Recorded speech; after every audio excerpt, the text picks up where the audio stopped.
lost its pleasant smile, for our land cries out as innocent blood has been shed. Yeah. Our women die in labor. We bash and malign each other because of our diversity. Our young people continue to lose hope and embark on suicidal journeys in the name of searching for greener pastures. Women are treated unfairly by us, the men. Rape and other crimes plague us. The victims of our past human rights violations still have their tears. That was a profound statement that you made. Yeah.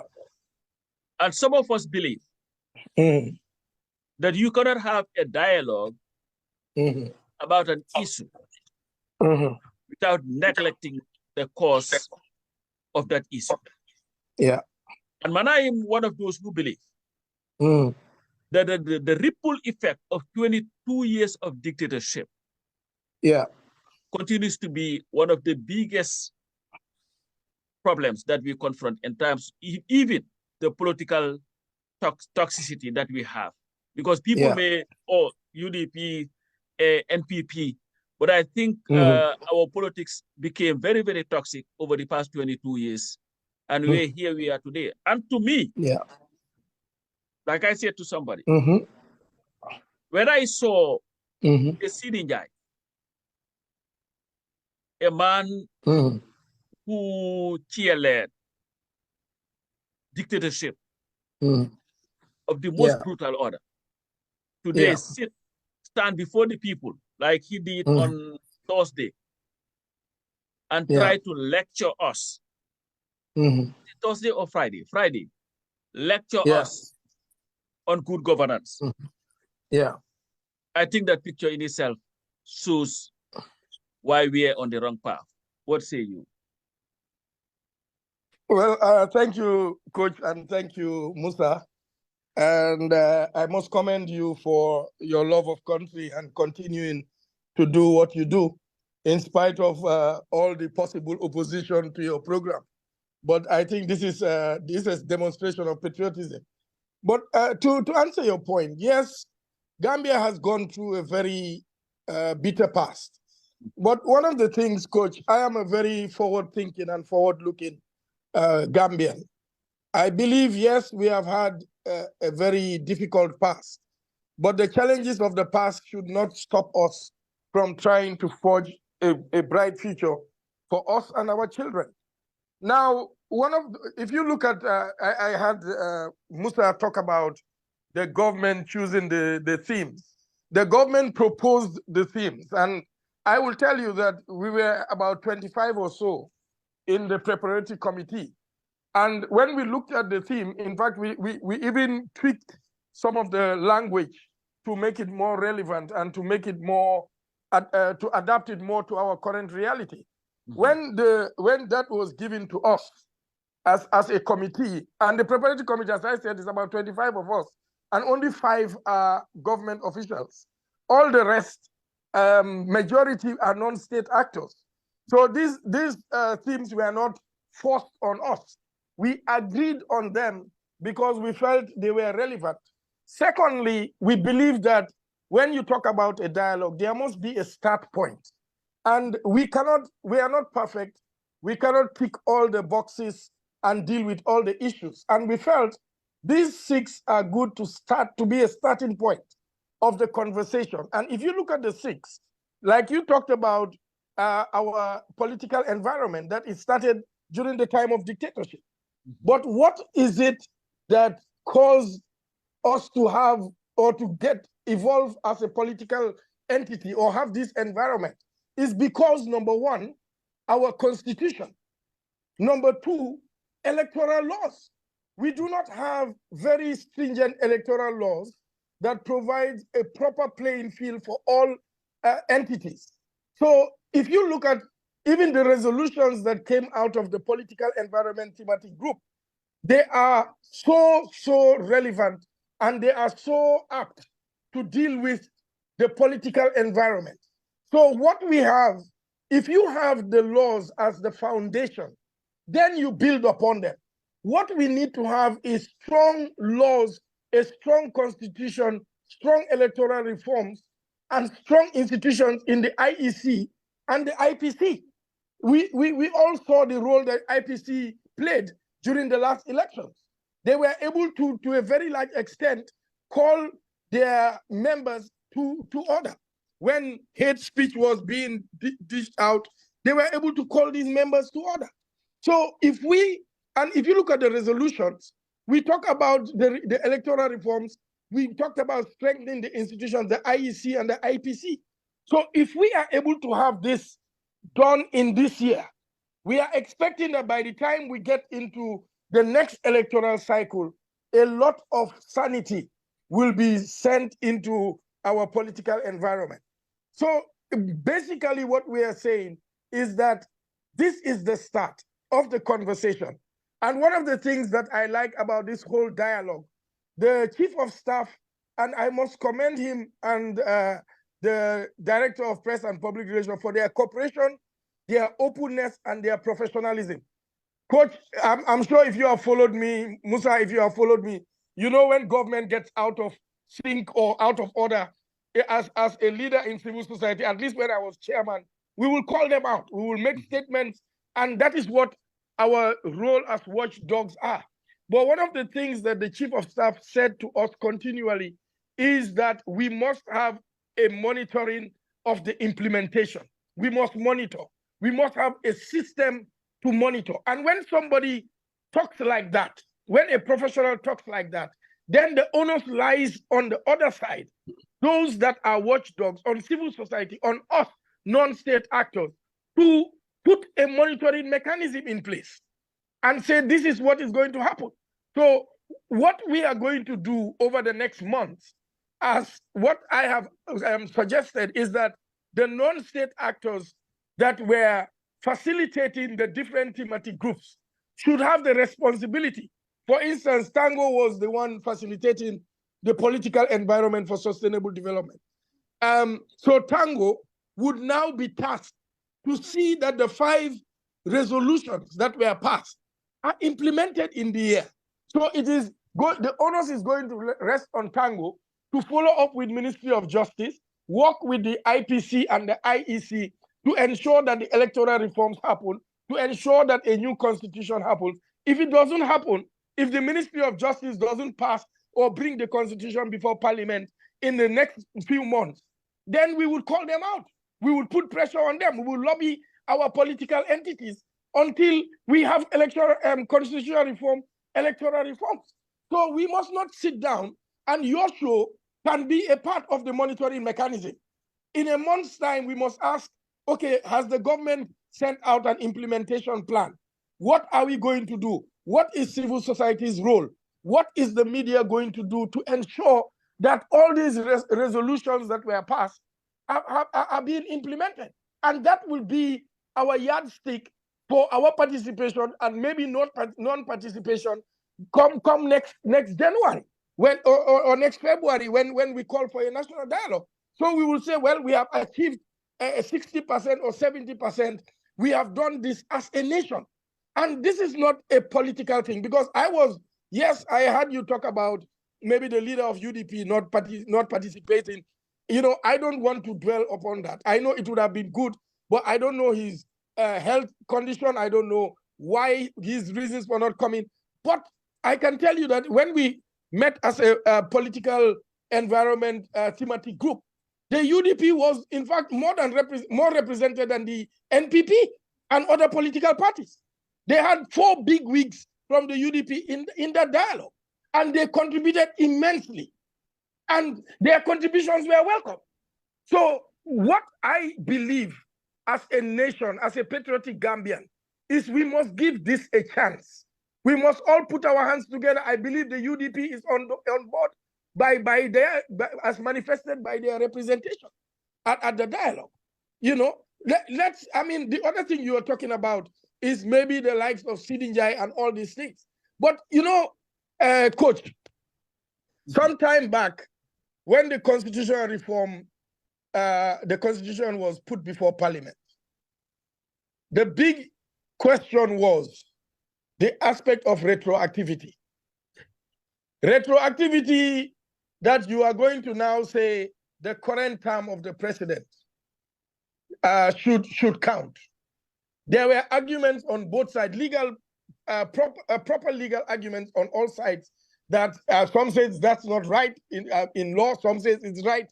But I have always argued that since the Gambian people were going to be the ones responsible in electing our government, should we allow retroactivity or no retroactivity to cause us to lose the opportunity of having a new constitution? And if we pass a new constitution in 2020, we will not have the issue of a Njie now in power. So there are consequences for decisions that we make. So you can blame all sides of the aisle, the NPP that rejected it, or the UDP that said they will not accept it without retroactivity. Because sometimes as Gambians, we need to look at the bigger picture. Right now, you know where the trouble is going to be, how this law is going to be, how the constitution is going to go back into parliament. Because both the UDP and the NPP have their lines drawn on how it should go to parliament. So we the people, what are we going to sit and idly by and just allow these two parties to run this country as they want? There must be a point where we the people would also make demands to our politicians and say, look, we are tired of this joke. Two parties cannot run the entire country. Do what the people want. We want a new constitution, whether it goes in its current form, whether it goes amended. The Gambian people want a new constitution, and that sound must be loud. And every patriotic Gambian must put, if these two parties are patriotic, whichever way it gets to the parliament, let it get to the parliament. That is what Gambian people are interested in. So if we are serious as a nation, we must speak truth to where truth is. And for me, I have said this, Coach, where I must commend the president is his willingness to sit and listen to the people. I know you said you were sorry for me in the timing. Some of it, yes, we gave them time, but the president also was eager to hear what they have to say. And he sat down there throughout the program, listening to even inconvenient truths about his government and how things are being run in the country. And at the end of the day, he was not even being defensive, but he listened to all sides. But Mr. Njie, yes, you said something here. We live in a supposed democracy. Yes. And one thing that cannot be neglected to the haggling between the UDP and the NPP as to the manner in which the draft should be sent back to Parliament. Yeah. You cannot also negate the fact that these two parties, by votes cast for them, their support constitute the majority of the voting bloc in that country. Maybe they are looking at that, because any one of them you eliminate, you'll be eliminated a massive voter bloc. But here is the issue though. Yeah. Will it not be wise to send the bill, because of the argument that we had when it failed? It did not fail because the UDP did want retroactivity or whatever. It failed because it would not be allowed. It was not allowed to go to a second reading. Yeah. Where it would have gone to committees, and those committees would have looked at the bill, the draft constitution bill, and make changes as they go. But that was not allowed. I agree. That was not allowed, and that was entirely the making of Adama Barrow and his camp. Would it not be wise? I agree. To send the bill in its original form to the National Assembly and allow it to go to committee stage, where the committees would make the amendments based on consensus, so that at least we'll have a document out, instead of trying to tinker with it outside, where you are not going to have a consensus. Okay. But you see, Coach, let me say, this is exactly the point. Whether you touch it before it gets to Parliament, or you touch it or you don't touch it, Parliament has the right to touch it. So now, but this is the point. When the Constitution was not allowed to get into a second reading, to be able to deliberate further on it, there were also talks outside of the Parliament, getting the political actors together to see whether they could reach a consensus outside before it gets to Parliament. So there were also those efforts there. But like we have said, whether you take it as it is now, back to Parliament. I don't know what the legal minds would say, whether that can be done, or there must be something changed or whatever, or whether you change it before it gets to Parliament. At the ultimate is Parliament would have to look at it, Parliament will have to vote on it. So what we would say, or what I would suggest, let it go to Parliament and let Parliament call all the different parties that are aggrieved by one aspect of the constitution or not, and have a dialogue with them. When it gets to second reading, whether it gets to committee stage, Parliament has the right to call on whoever they want to call on. So this is what I'm saying, that for me, all these things are just political games, because we can decide as a nation, not UDP, not NPP, as a country, what is it that is the best way forward. I don't know how we will reach that consensus, because right now, all the two sides seem to be stuck in their on what way it will get in. But the president has said he wants a new constitution. So maybe there has to come a time when the NPP will have to give in and say, yes, we want a new constitution. We thought this is the way we will take it in. But if the other side is saying, let's take it in, we will take it in. After all, we are majority in Parliament. And then we will see how the discussions go there. But what I believe every Gambian should be shouting now to the end of this year is that we want a new constitution.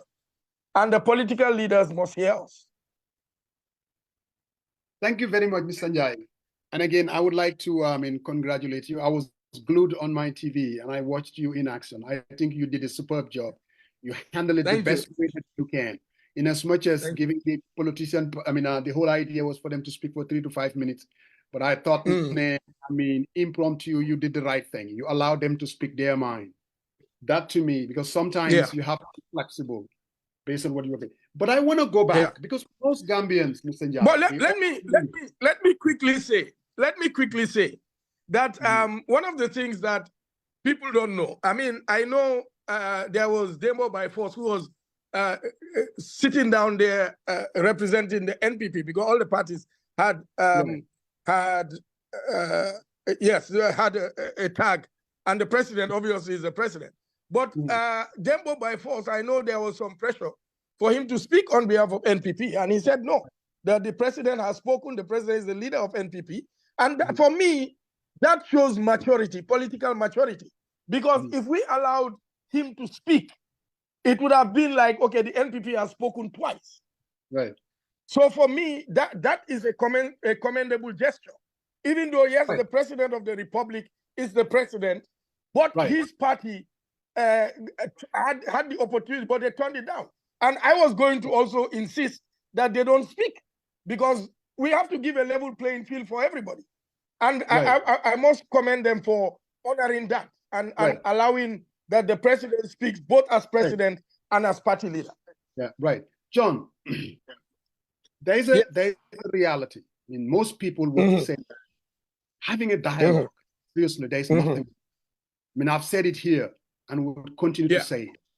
The optics of it, even if nothing comes out of this, the fact that we came together and we spoke together and the whole country saw that, I think it's a good thing. Yes. But my question, though, is, can you walk us through? Because most people were very cynical because they didn't know. Walk us through the political process, because it looks like the political parties either get it so late for them to discuss whether they will go or they will not go. In other words, when did you start the consultation with the parties? Because it looks like some got the letter or invitation or whatever you want to call it on a Thursday and supposed to come to a dialogue on a Monday. Yeah. For me, when I looked at that, if that is the case, that wasn't respect, because parties, it's not about an individual. They have to sit down, they have to meet. They have to weigh, they have to look at the issues. Yeah. Were they given enough time? So can you walk us through the timeline? When the idea came up, when you guys formed the supposed committee, where the people from the committee, how many times did they meet? Have they, during this process, consult the parties in any way or another? Can you kind of walk through the timeline? Okay. First, let me say that the process definitely was not perfect. There were a lot of hitches there were a lot of things that we could have done better. To be honest, I think that is my first point to make. Now, I believe we met about 3 times as a committee, as a planning committee, three or 4 times maximum as a planning committee. And this started when? When did it start? About 3 weeks ago or so. 3 weeks ago, okay. About 3 weeks ago. So the concept note was all developed and shared with us in the preparatory committee for us to make our input. And then we had the first meeting. At the first meeting, we decided on how there was a proposal, and we decided as a committee on how the process would unfold.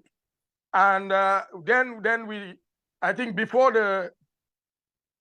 on the Tuesday before this whole thing, then we had a press conference to tell the Gambian public exactly how the process was going to happen. And yes, I would acknowledge that the letters, even for the different consultations, some of the letters went out a bit late, and there was also a lot of misunderstanding. But that misunderstanding is not that the letters were not clear. I think Gambia, we have a big problem. We do not read, or if we read, we do not understand. So people were given the letters and told which day to attend, but we have that problem on the one side. About the letters coming on a Thursday for a meeting on a Monday, we have another problem in this country: communication. If I tell you how many times I have had letters coming from government on the day before a meeting, sometimes even on the day of a meeting as Tango chair, and sometimes because we needed to have civil society participation, we would have to make a way.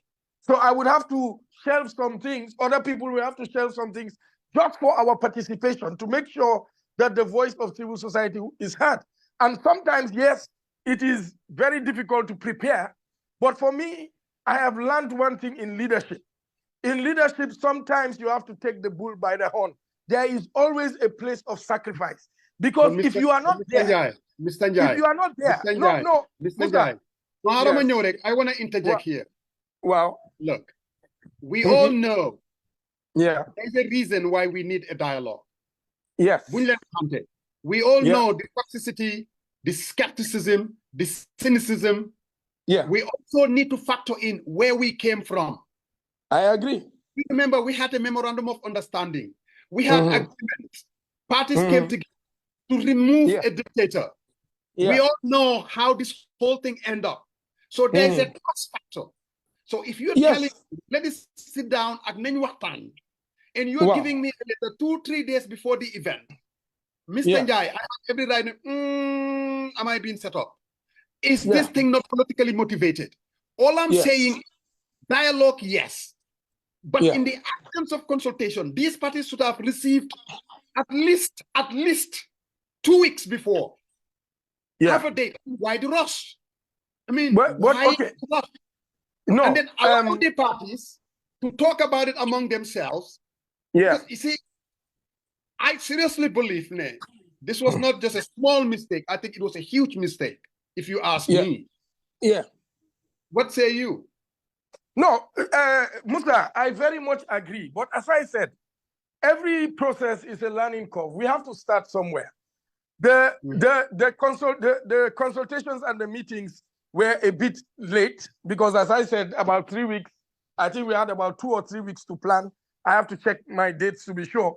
But we didn't have much time to plan. But also, I'm saying, the reason why I even had to attend that press conference, I had to leave a particular engagement to attend that press conference, because I didn't want it to be a one-sided press conference. So I made it a point of duty that as a leader in civil society, I'll be there. You know, we went on the brunch to explain that, look, guys, this is an open and transparent process. Musa, anybody that knows me in this country, I mean, even somebody in a political party said, John, one thing about you, we don't know which side you are. You are just a Gambian. I mean, for me, that is my testimony in the country, that nobody can say I am in support of any political party. So one of the things that we have tried to do as non-state actors to show the people, I know the skepticism and I understand it. But again, sometimes if you look at press union, you look at Tango, you look at the other entities, gender platform, these non-state actors that were there as part of the planning team, then at least, if anything, have trust in the system that, okay, I don't think these people can easily be manipulated, you know? So there is that bit. And if you look at something of national interest, why would I want to be left there? Let me go there. And if I don't like what I see, next time I will not go. Because if I don't also go, it's not also a good thing for my party or for me. So I agree that we could have done better. I definitely agree. And when we do the post-mortem, these are the issues that there are a lot of things that could have been improved. And we would look at them and make suggestions for whoever is in the next committee. But what you are very right, the letters we should have started planning earlier.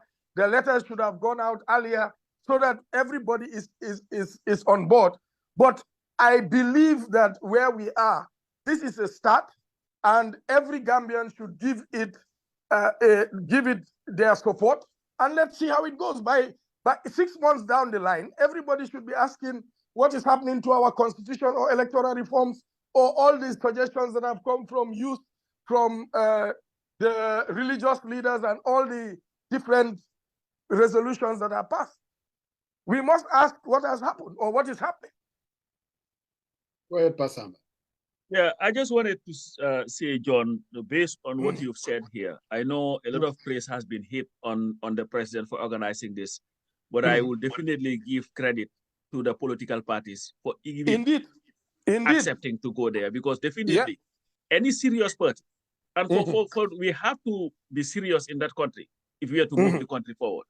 I think any serious party would not have even attempted to, if you had invited me 4 days before a national dialogue, I could have just chosen to say, you know what, I'll pass this time around. So definitely kudos to all political parties that overlooked this blatant, I don't know what to call it, disregard for due process. Because at the end of it, we cannot continue to run our country like this.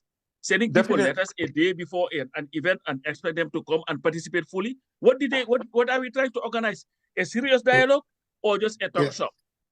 Because if it is supposed to be serious, give the people a chance so that at least they will do their homework to say, when I go here, I am preparing a speech. Because I heard you asking the speakers that if they have a prepared text to leave it behind. But I don't think you received many, because most people spoke off the cuff. And it was supposed to be a very important meeting. But again, now my question. But coach, on that point, you know, it's also like you said, we must commend the political parties, all of them, for answering the call, whether their leaders were there or they sent representatives. But again, there are some political parties that wrote their points and came and read. You see, my point is also this. Yes, you should have had time to prepare. But let's say us that were planning, and I take responsibility for that because I'm part of the planning committee. But if we failed, they too, as you rightly said, they did not fail because they attended. And some of them went the extra mile to write out things. I'm not in any way downplaying the issue of sending information out on time and correspondence, and the country should change. Whether it is in civil society, whether it's in government, Gambians send invitations out late. And we must depart from that practice if we are a serious nation. And we have to work, very hard to get that out and to get it going. But I'm also saying there is a place that you love your country so much that you take the extra mile. Yes, like I told you, sometimes I have an invitation the night before. You know, or they call you, we sent an invitation. Sometimes the invitation comes even after the program has passed. So you go by a phone call. But because you love your country, because you want to contribute, because you don't want the voice of civil society not to be represented, we attend. And we do it at great cost. But I'm not excusing. I get you. I'm not excusing it. I'm not accusing you of any. All I'm saying here No. I agree. By the attitude of this, it shows why for 59 years our country continues to be stagnant, because I don't think I we agree. take anything seriously. But here is the theme. Yeah. Was our collective responsibility of preserving the nation, safeguarding the state, and securing our resources. Yeah. Collective. Yeah. Responsibility. Preservation. Yes. Resources. The diaspora. Yeah. And I was glad in Halifa's speech he mentioned. Yeah. Contributes immensely to the socio-economic and political development of that country. Yeah. But continues to be sidelined, wittingly or unwittingly, when such issues happen. I spoke to somebody who was very prominent in all these things. And I say, hey, but diaspora, they're here. They are all part of the civil society. We all know they give ideas. I said, we are not talking about who gives ideas. I'm talking about the diaspora representation in this. Yeah. And the conspicuous absence of the diaspora in all this, whether it was topic of discussion, whether it was participation and all this, to me, is very troubling and needs to change. What was the thinking and what plans do you guys have now that this thing has passed? You're part of the committee, you're going to expand this, you're going to talk to other people. When will the diaspora be given its due place in preserving the nation? And I think it's one of the most valuable resources that country has. I know when we talk about resources, we're only talking about money. But if you talk about the knowledge, the ideas, the monetary resources, and its contribution, I don't think there is any other group of people that is as valuable or more valuable, as you say that, than the diaspora. So what would be the role of the diaspora in this dialogue that is taking place? All right.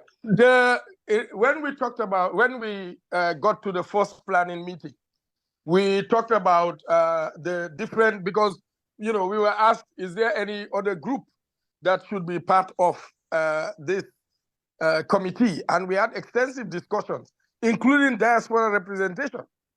One of the problems I think we have is that the foreign ministry has to work with Gambians in the diaspora through the embassies and the high commissions to ensure that we have focal points, Gambians that become focal points in the different countries, who maybe the diaspora would select. Because you see, it is also a very dicey thing, Coach, if you would agree with me, that if the government should sit and choose, or civil society, and choose Coach Pasamba, you will have people that would want to put sand in the works and say, why Pasamba? He's not representing us.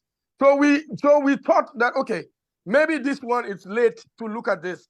But one of the things that came out was that the foreign ministry should be able to work through its embassies to consult with Gambians in all the different countries, to have representatives, so that whatever discussions or whatever is happening in the diaspora, these representatives, these focal points, would be responsible for diaspora engagements.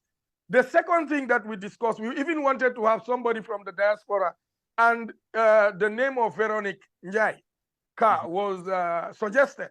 In fact, she was even in the list of speakers. But as I said, these things, there were a lot of last-minute things and changes.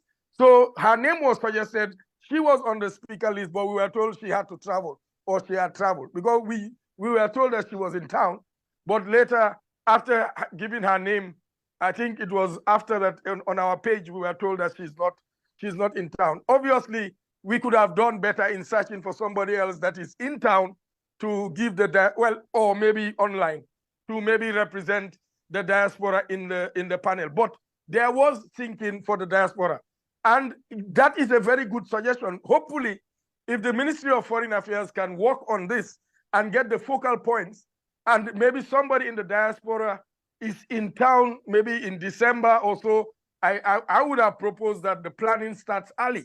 Like you said, there should be consultations with the political parties, with the different sectors in society to know even what the theme should be, what the different themes should be. I fully agree with that. But the diaspora, I think the Ministry of Foreign Affairs needs to do something to be able to have representatives of the from the diaspora, so that we don't have the conflict of selecting someone and people are saying, well, the person is sympathetic to this party or sympathetic to that party. So I don't know how we would take that conversation, but I think it's something that we as civil society can also support the government in coming up with, and the people obviously in the diaspora, to see how diaspora engagement can be strengthened. And part of that is also how do we get diaspora voting in the new electoral reforms? Because these are important discussions that we must have as a country. Yeah, in fact, talking about that, I had sent a question to somebody to ask for me, but time was up on diaspora and enfranchisement.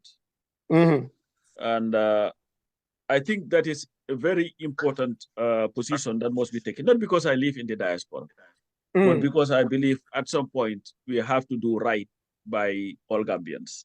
Definitely, my brother, so definitely. Now that this has started, let me just put it this way. What is the mandate of your committee about this dialogue? What can you or cannot do? Well, it's so interesting that this is going on and people are still trying to figure out who is who and what is what, because we don't know anything about this dialogue that is supposed to happen with us. Yeah, you know, as I said, Coach, this was, I mean, last year they had a public forum, and I think about 200 people attended. Some people complained about the consultative nature of it and all that, and who was included, who was not included. This year is an improvement of what happened last year. The engagement has expanded. There was no political party leaders dialogue. It's included in this one. There were no thematic groups. But what we know is that we were invited to attend to be the planning committee for the 2024 National Dialogue. Next year, there will be a different committee. I think after the report is handed over, and then it is approved, I believe our job will be over as a committee. But what we have said is that the non-state actors that are overseeing or facilitating the different thematic groups must be the ones that would begin a serious conversation on the monitoring of the implementation process. So, like I said earlier, GPU is heading media. Is it media and democratic space, something like that? Yes. So GPU should be able to monitor whether what the people, their stakeholders have given as resolutions, whether they are being implemented. So they must be able to give the public regular updates.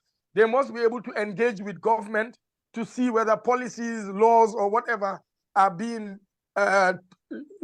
put in place to be able to ensure that what the people gave as resolutions are implemented. So that is, I mean, after the report is out and we do our postmortem, I think that would be the end of the committee. But individual non-state actors would have to now effectively monitor how, like the Supreme Islamic Council, Gambia Christian Council, will look at the religious tolerance resolutions and see whether they are being put in place. So these are some of the things that we are thinking out loud. And when we get to our meeting, then we will be able to know. But I don't think the planning committee is a permanent body. But again, Coach, the electoral bill is with the assembly. So I believe diaspora Gambians and all of us in civil society and Gambia at large, we must be able to insist to have, how do you call it, diaspora voting in place. Thank you. Yeah. Yeah. John. Yes, sir. Thanks again for joining us this Sunday. And I forgot to say happy Lent. Mbandaka korgi kain bayang kupati. Well, John, Pasamba asked you about this diaspora representation. And you rightly say, look, diaspora, we're not a monolithic group. We are as diverse as we are. You know, you want Pasamba to represent, I will be the first one to say, who the hell? Pasamba cannot represent me. So that would be a difficult task. Yeah. But yes, to take the diaspora issue and include it in themes, that was absent. Forget about whether we have representation or not. Because we believe that the diaspora is such an important partner in socio-economic development in that country that you cannot talk about issues without the diaspora being part of it, at least central, and it was absent. We talked about the lack of consultation and planning, but there was also, John, another problem. That cynics like me and people that are out there, they look at the themes that were actually chosen. If you look at them very carefully, remember, this is a political process. This is a political process, the dialogue itself. So these themes were not chosen by accident. Political environment for sustainable peace and stability. Of course, the government wants to talk about that. Religious tolerance, social cohesion. Of course, the government wants to talk about ethnic diversity, tribalism. We're always pointing fingers. Even our 2021 elections, that was right there, central. But you know what? There are other themes that actually address the problems of the Gambian people. There are issues of corruption. There are issues of youth unemployment. There are a variety of issues that may be consulting the other parties. And Khalifa even raised some of those issues about the way we go ahead and prepare our budget. The way we're talking about distribution, allocation of resources. How come we handle it in this manner? So there are a variety of issues out there. But we believe the government, yes, dialogue. But they were so, I don't know why the rush. No. With the poor planning. Musa, and then Musa, conveniently come up with themes that they believe Musa, let me stop you. Because if you look at when the report is out, a lot of things would be clearer. If you look at part of the political environment, we talked about economic management. And part of economic management, we are talking about putting a cap on the debt, on the lending, or borrowing from government. So, and we also looked at things of corruption and the like. There is the Anti-Corruption Act is already in place. What we need to put our attention on now is the selection of the commissioners. Are the commissioners people that are worth their salt, that will come and do what they are appointed to do? So there are also things that are already also in the government development plan. So the other thing about diaspora, you talked about, apart from the voting, but you talked about youth empowerment. There is a group that deals with irregular migration and empowerment of young people. And that was led by the National Youth Council. They were the ones leading that with other stakeholders. So the issue of youth empowerment featured there. So if you look at across the 6 themes, to a very large extent, a lot of the things that we are battling with as a country have been solutions or resolutions have been passed to rectify those.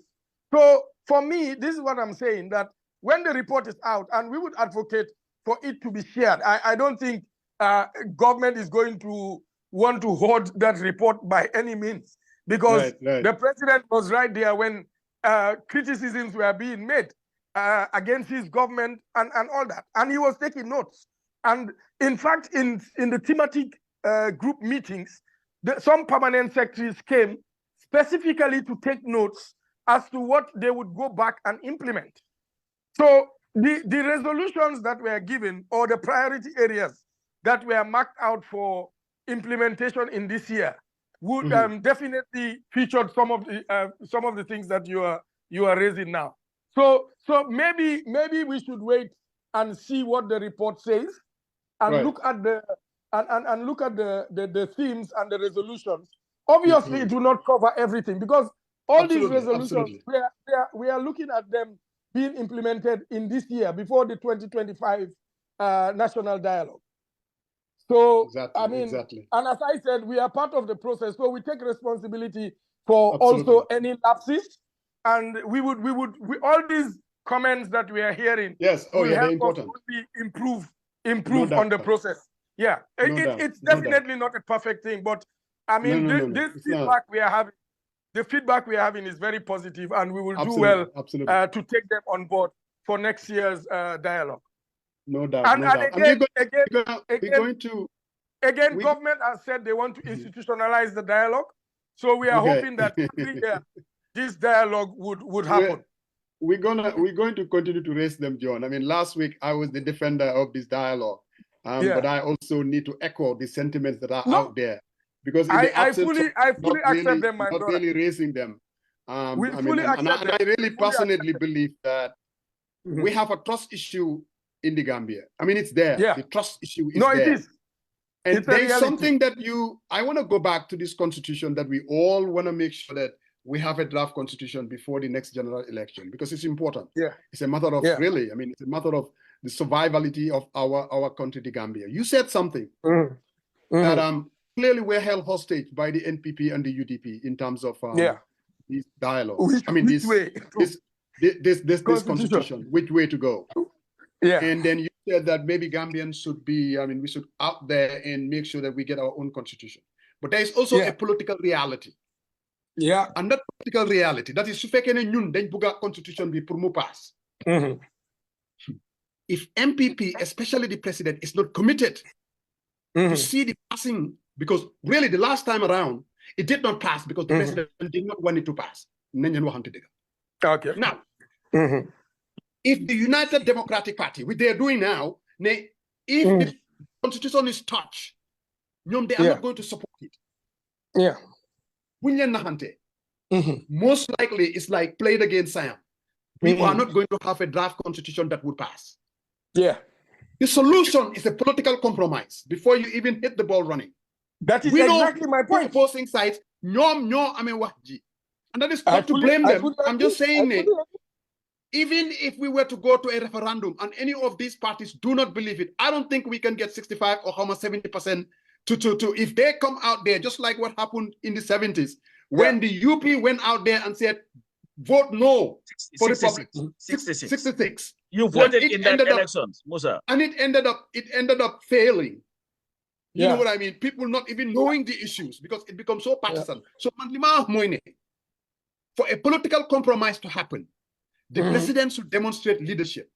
He should get his people, serious people, to sit down with representation from the United Democratic Party. And that is not to disrespect the other parties. Now, if they can agree to a compromise that will take it to a second reading and to a third reading, then we have a chance of having at least a constitution.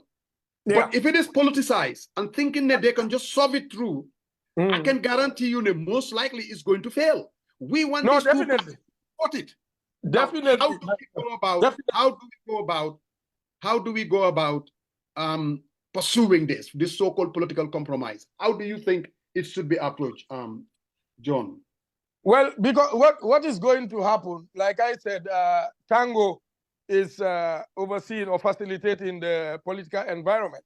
I think what behoves us now is to be able to have a conversation with the Ministry of Justice to now ask what is the way forward, what is government thinking, and then, like you said, bring the two parties together and let us reach a compromise on how it goes and what happens there. Because if we don't have a compromise and have the full support of both parties, then we are not going anywhere. We will be coming here next year, and then if we get to 2025, before we get then 2026, there is not much time to have a new constitution. So we must insist that this year, the constitution, if anything, let it go to parliament. If they want to take 1 year to discuss it, that's their problem. But by 2025, we should make sure that we have a new constitution. And this is where I said every Gambian must raise their voice on this matter.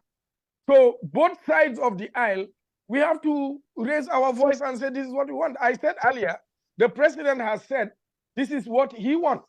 So even his party, they will be doing him a great disservice if they fail to have the constitution passed. And that is where they would have to compromise also. Because if I'm a leader and I say I want this, and the people following me are the ones undermining it not to happen, then I have a big question of their loyalty.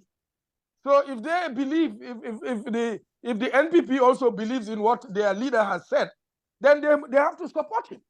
Because anything they do that undermines the passing of this constitution, then their loyalty to the president has to be relooked at. Because the president has said this on numerous occasions, that a new constitution would be passed, a new constitution would be passed. And so they have to be the bigger whatever party or whatever, and then compromise and say, okay, let it get to parliament and let's discuss it there. So I think the government and the parties have their work cut out for them. But we, the Gambian people, must raise this thing. We need a new constitution over and over until they are tired with it and do something about it. So you said the president has said on numerous occasions that a new constitution needs to be passed. Yes. But then my question is, the devil is in the detail. The president fully understands, because he said he's a political animal, why it didn't pass the last time around. If I know ne limo mota, limo bugon mu am to pass a new constitution amut, then what is he going to do about it? Is he going to say, you know what, forget about the retroactivity, set it aside, and we'll allow the Gambian people to decide and take it to the National Assembly? I mean, if he believes that ultimately is the Gambian people that are going to decide retroactivity or not, and the very fact that he has served for at least, 10 years, I honest to God do believe that if he wants his legacy to be a new draft constitution, if the president really is committed to that, I think it can happen. I agree. It's not like I want this, and you know exactly how you can make it happen.